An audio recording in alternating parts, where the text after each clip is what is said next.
Hey everyone, welcome back to the channel. Thanks for your support, for coming in, subscribing. Those of you, everyone out there that's bought the packs, and have really got some great feedback. I really have. I'll be honest with you, the packs, I'm not gonna say have changed my life, but they have changed the way I do things in the studio totally. I don't use my external gear, and not only has it changed what I call the accessibility of getting the sounds in the workflow and sort of the way I think about picking sounds, but it also has changed the way I back my projects up, because the MPC, whenever you're working on projects, it's going to export all your key group instruments into a folder, which serves as your project backup. And that, by tenfold, makes a huge difference. It really does. So when I load the project up, the sounds that I extracted from the packs are all in the actual project folder. Tremendous change. So in the past, I would have an Integra or a V-Synth hooked up to it. But when you back up the project, it doesn't back up backs up the MIDI, but it doesn't back up the sound, right? So that said, it's a monster game changer, and I know Reginald out there, Igor, Jamie, and I know Kenny out there, they have pretty much everything. They have bought every single pack that I have, pretty much. So I know they know what I'm talking about. And there's a lot of other people that have also indulged and have supported the channel and bought some of the packs. So thanks to you all out there. So let's get back to the sequence. So I'm going to just play this real quick.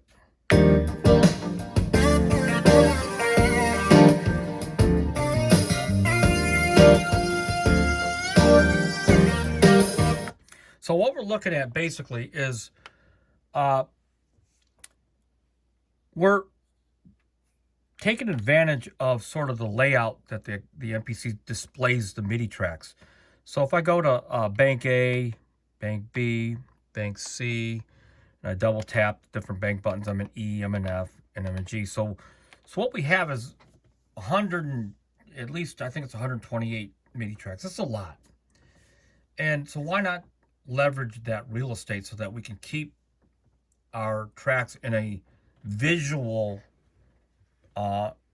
inclusion? Okay, so what I did in this example, if we just go kind of up here, I just allotted, and you can do it differently, but I've allotted 4 tracks of drums per, this is per sequence now, per section.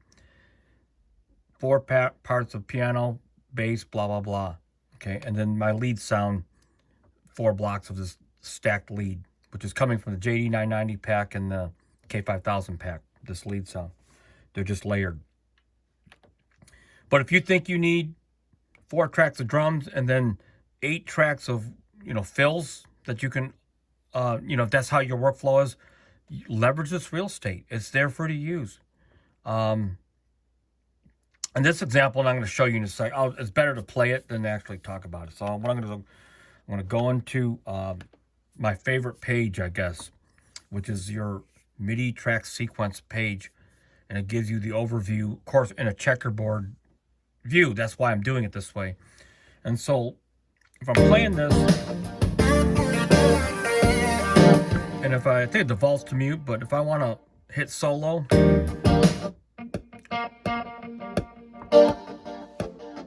I can hear one guitar part over another. So that's the Strat, and here's the humbucker version. Right?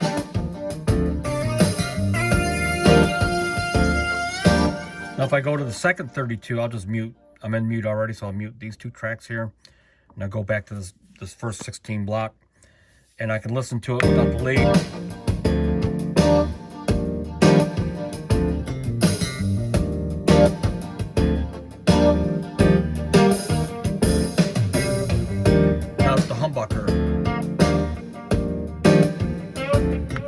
Now, so if I go to here and I go to this track, which is drum A2.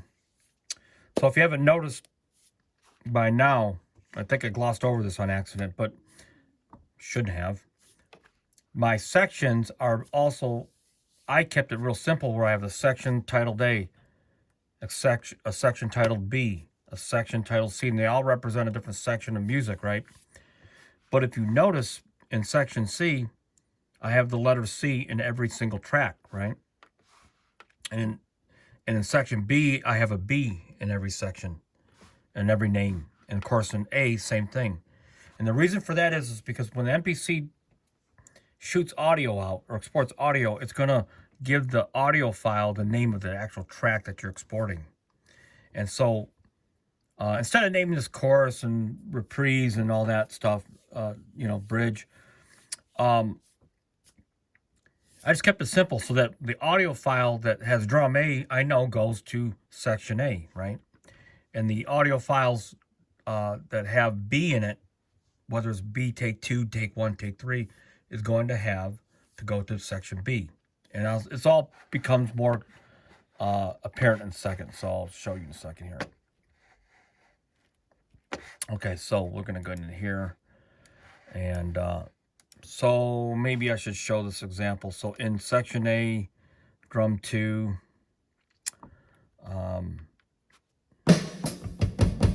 so I'll just do a different alternate take.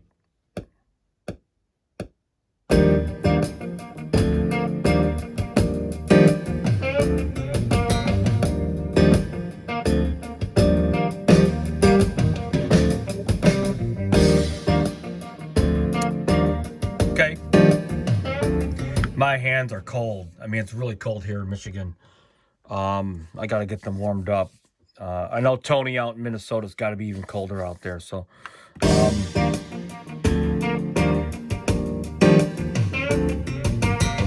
so if I go to this wonderful mute page,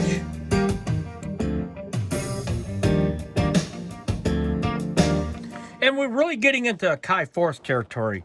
I'm going to be honest with you. I've owned an Akai Force for a short period of time. I didn't jive with it in the beginning, but what I'm doing is basically functionally sort of, we'll call it imitating what the Force can do.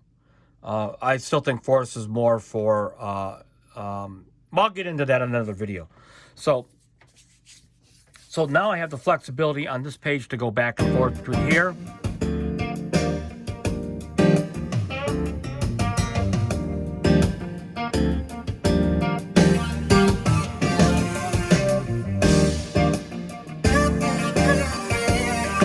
And that's kind of the gist of how it works. Now, I mean, to just sort of just piggyback on this, this is section B.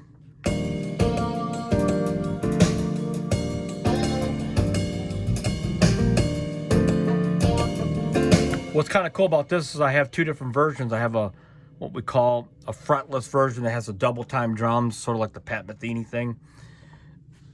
And I have sort of like this has got a humbucker rhythm on here, and that's the Strat rhythm.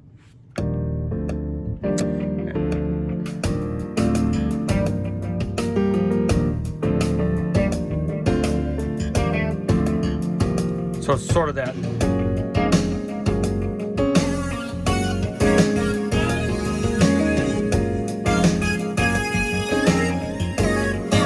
If I go back to here,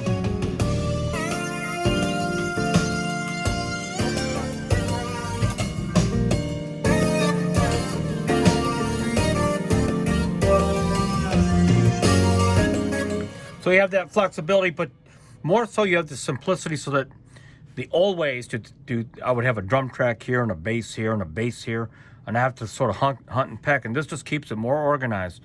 Now let's just go to the part 2 of everything. So we're going to look at the file names, and this is more relevant to what we were talking about. So right here, I've just got the exports folder so you can see the file. Hopefully you can see it pretty well. Okay, so let's just start with this track here. I'm going to do track 3, and I'm just going to export this. And so if you can see, you can see that, as I was telling you, it's got a B in the name, right? So I know it goes to B, right? likewise, if I go into here and hit the piano track, it says piano B, right? So forth and so on. And as you can kind of see the pattern, so I'll take this fretless bass track, bass B, B2. This is my second take too. So now if I go to the guitar,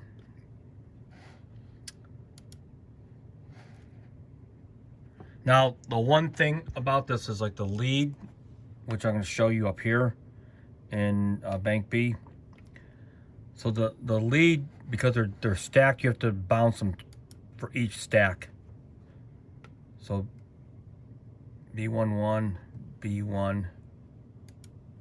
Okay, but they're organized. So now if I got a bunch of files in there, I know that these files go together in the section. So in this example, I'm going to use sort of show you a little bit about this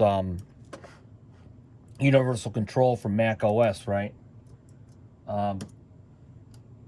Let's see, this is the trash. I'm just going to drag all these files from one computer to another using universal control, and bang, they're here. As a matter of fact, I'm going to drag them right here. And Studio One is going to hopefully play them all. The stinkers. So let's see what happens. Let's just turn the total volume down.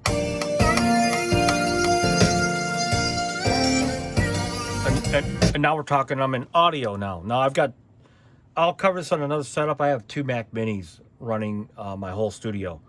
Baseline Mac Minis, believe it or not. And so I'll save that whole explanation because it's sort of a very unique setup that accommodates my workflow. So I'll share that in another future video. But as you can see, here it is in Studio One. Here's the sequence, right? With this MIDI data now.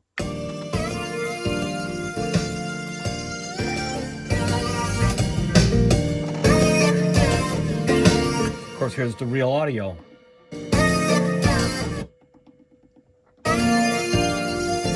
So hopefully this gives you an idea of how to implement or to advance your workflow and get organized. And one last thing I want to say that sort of pertains to this. So I'm going to save this session. Now I'm not as concerned about saving the audio because the audio is going to be, at the end of the day, is going to all be compartmentalized in Studio One, right? So I'm not as worried about that. But what's cool is if you go into here, and I was going to go into the MPC folder. Here's the song special effects, right? So those of you that are thinking about getting an MPC and haven't gotten one yet, the MPC, and this goes back to the beginning of the video when I showed you all the expansion packs. The one thing that works for me great, having all my sounds as key group instruments, is when I back up a project. Check this out. Here's the sequence. Here's every freaking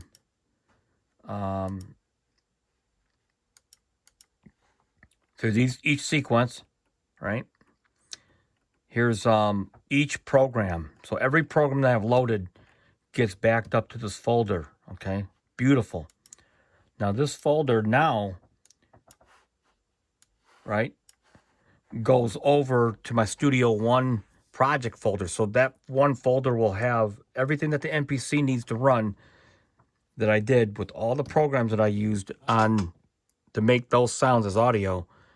And then I have an audio backup from the Studio One session. So in that folder, you back it up and you got everything you need, okay, to go backwards and archive. So that's another really key thing. So hopefully you stayed with me to the end of this video and got this information. So